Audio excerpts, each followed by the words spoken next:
Christmas పండుగ సందర్భంగా మన ప్రియతమ నాయకుడు రాష్ట్ర ముఖ్యమంత్రి యనుమల రేవంత్ రెడ్డి గారు మెదక్ చర్చి 100 సంవత్సరాలు పూర్తయిన సందర్భంగా శతాబ్ది ఉత్సవాలకు హాజరవుతున్నారు. అదేవిధంగా వేడపాయల దుర్గా భవానీ మాతను కూడా సందర్శించుకొని అక్కడ నిధులు కేటాయించడం జరుగుతుంది.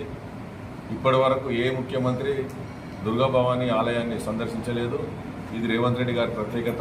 రేవంత్ రెడ్డి గారు దుర్గా భవానీ ఆలయంలో పూజలు చేసి 11:30 తర్వాత చర్చికి పోవడం జరుగుతుంది. కాబట్టి మన ప్రియతమ శాసనసభ్యులు మన రోహిత్ రావు గారి ఆధ్వర్యంలో, హనుమంతన్న గారి ఆధ్వర్యంలో మెదక్ నియోజకవర్గంలో దాదాపు 10,000 మందిని సమీకరించి ఏడపాయల్లో రోడ్ షోకు తరలించడం జరుగుతుంది. దానిలో భాగంగా ముఖ్య నాయకులు కార్యకర్తల సమావేశాన్ని రామాయంపేట మండలం, రామాయంపేట పట్టణానికి సంబంధించి ఇక్కడ ఏర్పాటు చేసుకోవడం జరిగింది. దానికి ఏ విధంగా జనాన్ని సమీకరించి తీసుకెళ్లాలనే ముఖ్య ఉద్దేశంతో ఇక్కడ సమావేశాన్ని ఏర్పాటు చేయడం జరిగింది.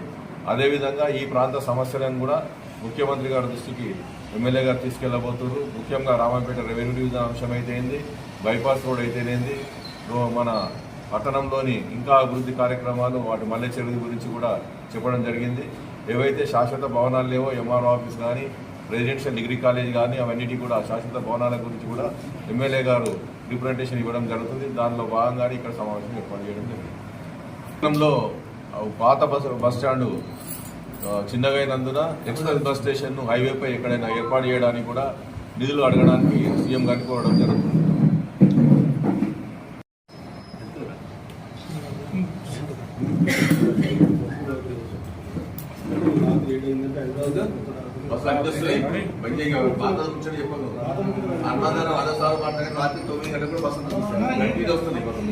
ఫుల్ బస్సు వస్తున్నాయి, రావుపేట ఫుల్ బస్సు వస్తున్నాయి.